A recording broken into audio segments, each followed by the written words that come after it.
नमस्ते दोस्तों, आज बात करेंगे राजस्थान में जो RTH bill, right to health, स्वास्थ्य का अधिकार जो बिल आया है उसमें जो क्या क्या विशेषताएं हैं और जो डॉक्टर्स विरोध कर रहे हैं उसके क्या कारण है उसके बारे में इस वीडियो में देखेंगे।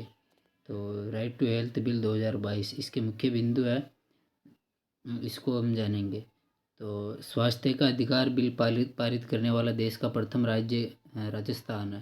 राजस्थान ने सर्वप्रथम भारत में जो ये स्वास्थ्य का अधिकार बिल RTH ये लेके आने वाला राजस्थान पहला राज्य है। आगे देखते हैं, इसमें है कि राज्य के प्रत्येक नागरिक को स्वास्थ्य सेवा का कानूनी अधिकार देता है, अर्थात जो राज्य का प्रत्येक नागरिक है वह किसी भी प्राइवेट और जो सरकारी हॉस्पिटल है उसमें अपना इलाज करवा सकता है।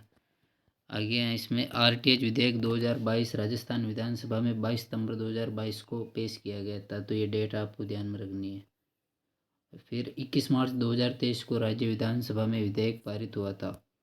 अब और इसमें है, विधेयक को स्वास्थ्य और चिकित्सा अधिकारी प्रसादी लाल मीणा की अध्यक्षता वाली प्रवर समिति को भेजा गया था।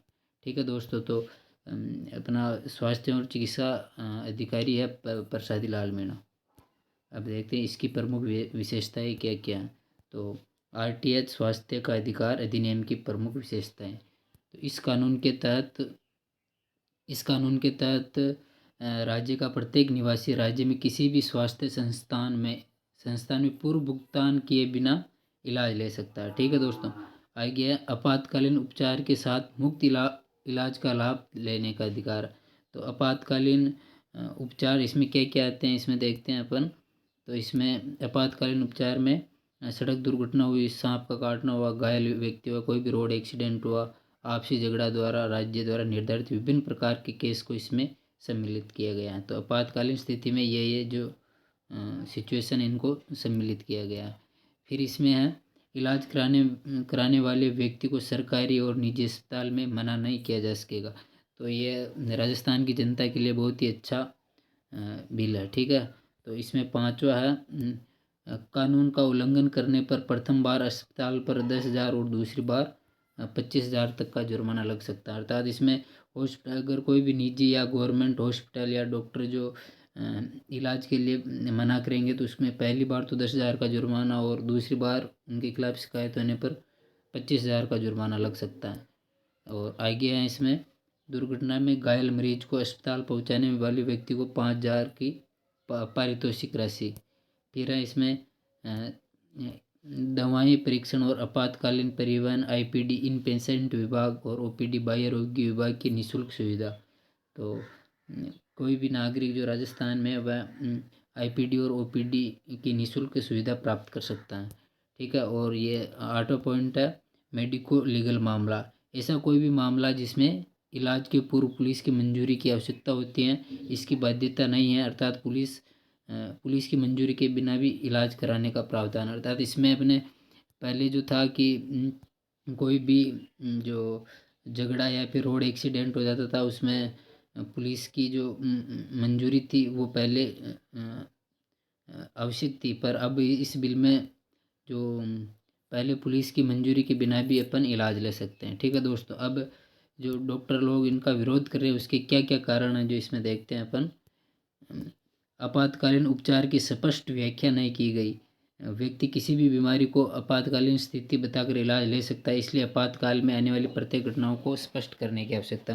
तो इस बिल में दोस्तों आपातकालीन जो उपचार या आपातकालीन की जो स्थिति है उसकी स्पष्ट व्याख्या नहीं की गई। तो इसमें कोई भी व्यक्ति किसी भी बीमारी को या फिर किसी भी घटना को आपातकाल की स्थिति बताकर डॉक्टर से इलाज ले सकता है। तो डॉक्टर को फिर इसमें डॉक्टर इस कारण इसका विरोध कर रहे हैं कि जो आपातकालीन स्थिति उसका सही स्पष्ट वर्णन इस बिल में नहीं किया गया है।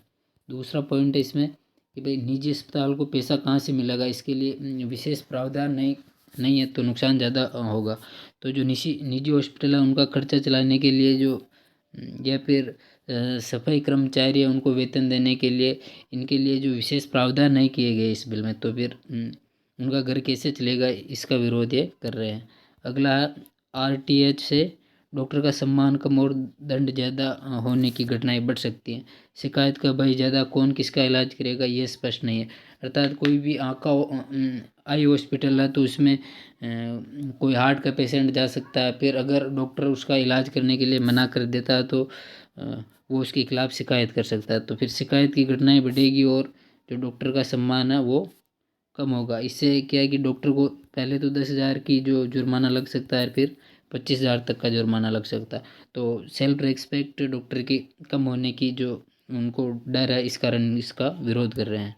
अगला इसमें निजी अस्पताल में बिना भुगतान इलाज से हिंसा की संभावना बढ़ सकती हैं। तो इसमें कि जैसे किसी भी हॉस्पिटल में बेड फुल है तो अगर डॉक्टर मना कर देता है तो कोई भी जो पेशेंट है उनके फैमिली मेम्बर या फ्रेंड्स उस हॉस्पिटल पर कोई भी हिंसा कर सकता है, तो इसकी संभावनाएं ज़्यादा बढ़ सकती हैं।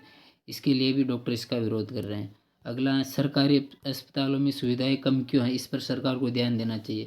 तो डॉक्टर का कहना ये भी है कि भाई अगर सभी काम प्राइवेट हॉस्पिटलों को सौंप रहे तो सरकारी हॉस्पिटल क्या करेंगे, उसमें सुविधाएं कम क्यों हैं।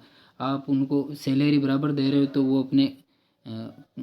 अपना काम सही समय पे क्यों नहीं करते, इलाज सही समय पे क्यों नहीं करते, इसका भी डॉक्टर विरोध कर रहे हैं। अगला है, निजी अस्पतालों के नुकसान का पुनर्भरण के स्पष्ट प्रावधान नहीं है। डॉक्टर्स का कहना है कि जो ये फ्री में इलाज होता है तो उसके पैसे सरकार 2 या 3 महीने लेट देती हैं, तो इसके जो स्पष्ट प्रावधान इस बिल में नहीं किए गए हैं, तो इस कारण इसका विरोध हो रहा। और इसमें सातों पॉइंट है, स्थानीय नेताओं का दबदबा ज़्यादा होगा और डॉक्टर के अधिकार कम होंगे। और लास्ट है, अलग अलग सुविधाओं की एक कीमत तय करना संभव नहीं। तो इन जो ये मुख्य पॉइंट है इनकी वजह से डॉक्टर इसका विरोध कर रहे हैं। पर जो ये इसमें जो ये बिल है आरटीएच, ये राजस्थान की जनता के लिए बहुत ही लाभकारी है। और जो डॉक्टर लोग इनका विरोध कर रहे हैं इसका भी सरकार को ध्यान देना चाहिए और जो जो भी मुख्य कमियां उनको दूर करनी चाहिए। अब इसके इसके लिए जो ये निष्कर्ष क्या क्या निकल सकते हैं उसकी हम बात करते हैं इस वीडियो में, कि भाई सरकार और विभिन्न डिपार्टमेंट के डॉक्टरों के मध्य बातचीत से कुछ आगे हल निकाला जा सकता, और अधिनियम में कुछ संशोधन करके, या फिर निजी अस्पताल के नुकसान की पुनर्भरण के प्रावधान निश्चित होता है कि डॉक्टर अस्पताल की सुरक्षा के प्रावधान भी निश्चित हो, डॉक्टर और अस्पताल की सुरक्षा के प्रावधान भी निश्चित होने चाहिए। और आपातकालीन स्थिति की सही स्पष्ट व्याख्या और सरकारी अस्पताल में सुविधा की कमी और कर्मचारियों की कमी को दूर करके जो इसके निष्कर्ष निकाले जा सकते हैं। ठीक है दोस्तों, तो इसमें आपको जो विरोध करने के जो भी कारण है उसमें इस वीडियो में बता दिया है। धन्यवाद दोस्तों।